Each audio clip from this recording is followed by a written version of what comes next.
Nick, thanks for doing this. Obviously, a big day today. Just how have you been, kind of keeping yourself up after the past couple of weeks where you've made some plays, but also left a few out there? I don't. It happens, man. It happens to everybody. I feel like when it happens, you just got to go on to the next play. That's what I usually do. You're gonna get hate no matter what happens. If I catch it and don't get yardage, hate. If I drop it, hate. So at the end of the day, I just got to do my job. My job was to catch the ball. I didn't catch it, so the hate comes with it. But for the most part, that's my job to catch it. Colin threw it right in my chest. I tried making a play before I caught it. I just need to look it in, catch it. But I think afterwards, it's the plays are going to come. I just got to make the most out of my opportunities. A lot of opportunities came today, and I made most of my opportunities for the day. So. Hey, Nick. Offense started a little bit slower than it has the past few games. What's sort of the feeling after those first few drives, and what's kind of the level of confidence that you'll be able to open up like you ended up doing? I think we just had a good game plan. At the beginning, we didn't really execute it as well like we did against Tennessee and Florida when we drove down the first drive and scored. But I feel like we got on the sideline, we started talking through things, saw what Vanderbilt was doing differently from what we were practicing.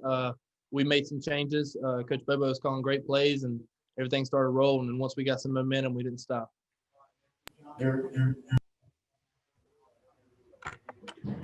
Hey, Nick, as you being one of the veteran guys on this team, were you feeling any pressure through the first couple of games and maybe a few other of your teammates to start making plays just because of Shy with his 22 catches, everything was going through him? Were you feeling any extra burden to go, hey, a few of us, especially me as being a veteran guy, I really need to get more involved in this thing and start making plays, and so it doesn't have to just be Shy week in, week out? Yeah, of course. We all have every group, tight end, wide receiver, O-line, running backs, quarterbacks. We all have a couple guys who can always make plays. So if I'm not in, and someone like Kevion Mullins, Will Register, Keyshawn Toney, Eric Shaw's in, I know they're going to make the play when it comes to them. So I think running backs, we have, Kevin, then we got Deshaun, Taquandre, who can all make plays. Just depends on who's in there. But Shy's getting 22 catches because Shy's Shy. He's good enough. So when he's good enough, we're going to give him the ball. And then when he's getting double teamed, that's when we got to start looking for other people. So I think the opportunities finally came to some other people today.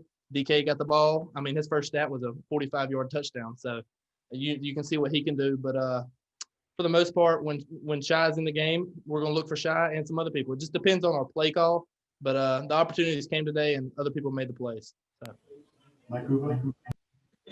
Nick, all preseason, you guys talked about how the tight ends are going to play a vital role in this offense, especially if you guys wanted to have success. Was this just a small taste in terms of what you guys can do, especially what we saw in the second half with how the run game got going? Or are there other wrinkles that we might see in the next couple of weeks?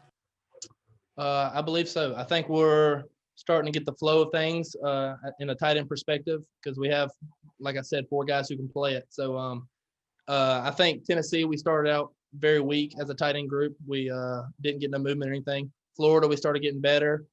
Passing games came. I unfortunately missed another play, but today the plays came. Running during our runs, we were doing pretty good. Got width, which caused the big holes for Kevin, and then during the passing game, sometimes the ball came to me, and I made most of my plays. Yeah, Nick, just kind of take me through that. You mentioned to carry on. Just how cool was it to see a guy like that score the way he did, and is Colin Hill the most mobile quarterback in the SEC after running for 2 touchdowns today? I think so. I think Colin might have hit 15 miles an hour today, so that's a plus. But for the most part, DK, he's been up and down throughout the past couple of years.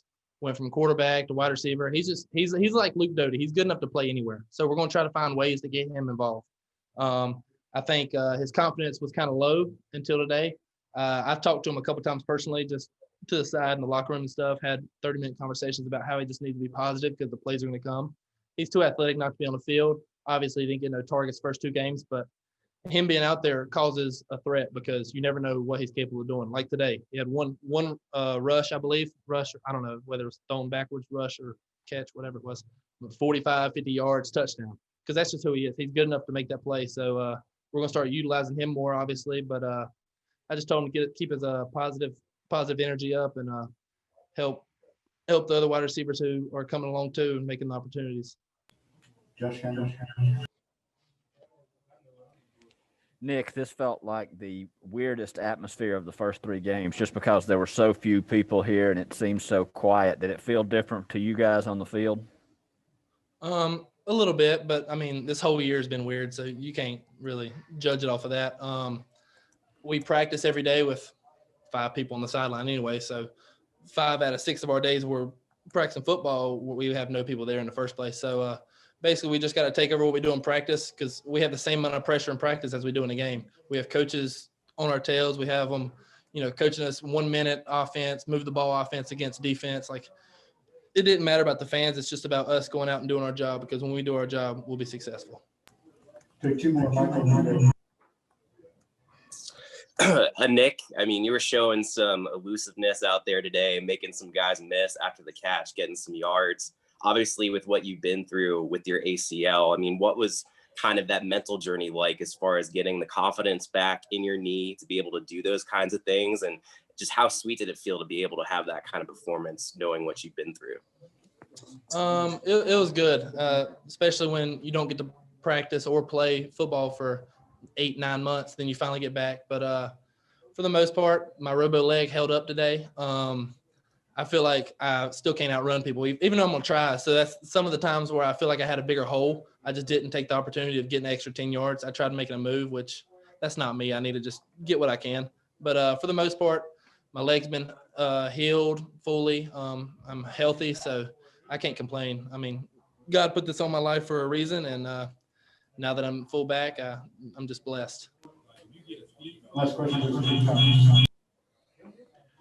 Coach Bobo made the comment earlier in the week, I believe, that the tight ends were going to play a vital part in the game today. Did you feel like your number was going to be called more today? Yeah, I honestly felt like it'd be called more the first 2 games, but we just had a different game plan going into the game because we basically do things based on what the defense does.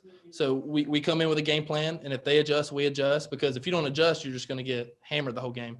So Coach Bobo made some great adjustments today. We saw some things about the safety was when we were in 2 tight ends, the safety was only playing. He was the only guy back there. So if we have 2 vertical routes, we can mismatch it to where someone's going to be open. But for the most part, it's just, I give credit to Coach Bobo. The offensive mindset he has, it's like no other. He just gets people open, even if they're not open. So we just took it and ran with it. Whatever Vanderbilt gave us, we took. All right, thanks, Nick. Thank you. Love you, Mom.